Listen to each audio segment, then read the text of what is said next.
karyawan dimanapun saat gajinya dinaikkan, berarti kinerja mereka itu bagus. Nah sekarang kita pertanyakan, apa kira-kira, bagaimana kita mengukur kinerja dari DPR? Karena nggak ada nih target yang dikomunikasikan kepada masyarakat, maka aku akan ambil target-target yang bisa aku cari dari informasi di luar gitu ya.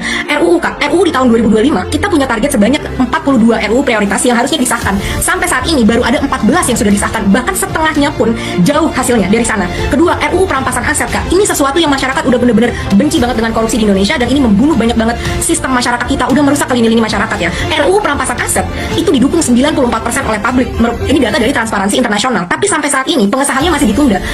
Ahmad Syaroni, denger ya, aku adalah juara debat se-Asia Pasifik di Nanyang Technology University tahun 2014 waktu dulu aku jadi mahasiswa. Jadi, saat kamu ngatain kita tolol, aku kasih kamu bukti ya. Kita lihat siapa yang sebenarnya bener-bener tolol di sini. Kita adu debat deh, apakah tunjangan DPR itu berkontribusi terhadap kesejahteraan masyarakat atau enggak. Kalau kamu kalah, gagalkan tunjangan DPR.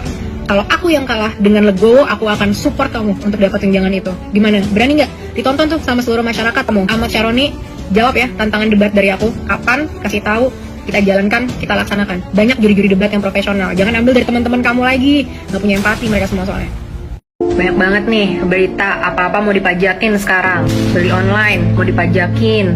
Banyak banget yang mau dipajakin sama pemerintah nih. Contoh-contohnya yang mau dipajakin. Iya, sebelum minta memeras lagi hasil keringat rakyat yang udah susah hidupnya, rendah UMR-nya, minim fasilitasnya dari pemerintah, mau lagi dikeruk lagi dari situ.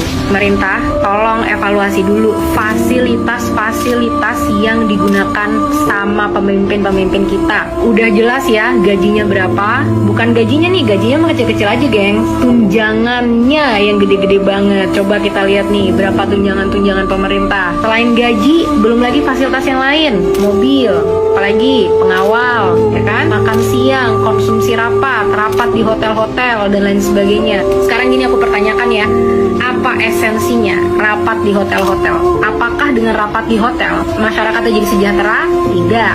Ngapain rapat di hotel? Emang nggak punya kantor? Kantornya kan ada, rapat aja di kantor gitu kan, rapat di ruang kopi juga bisa. Kita masyarakat rapat nggak harus di hotel. Kita pegawai swasta mana ada rapat-rapat di hotel? Rapat aja di kantor. Rapat kan cuma butuh meja, screen, sama. Udah melihat kebrutalan pemerintah yang udah gila nggak ada obat ini, yang mereka udah nggak tahu malu, bener-bener nantangin masyarakatnya. Udah saatnya kita-kita yang berpendidikan bisa keluar, kita-kita yang masih memegang nilai-nilai moral jujur bisa keluar dan bersuara. Satu lagi, banyak dari kalian yang menyarankan aku masuk ke parlemen atau jadi menteri atau apapun itu ya di Indonesia. Teman-teman, aku sama sekali nggak punya kepentingan untuk bisa masuk DPR atau jadi menteri, karena hidupku di luar negeri jauh lebih sukses. Gaji 100 juta itu aku udah earn lebih banyak jauh ya daripada gaji DPR itu gitu. Tapi aku di sini bersuara bukan karena aku pengen masuk ke pemerintahan, amit-amit aku makan duit pajak rakyat, tapi karena aku sangat jijik, muak dan geli ngelihat perlakuan karyawan-karyawan kita yang udah sangat nggak tahu diri itu.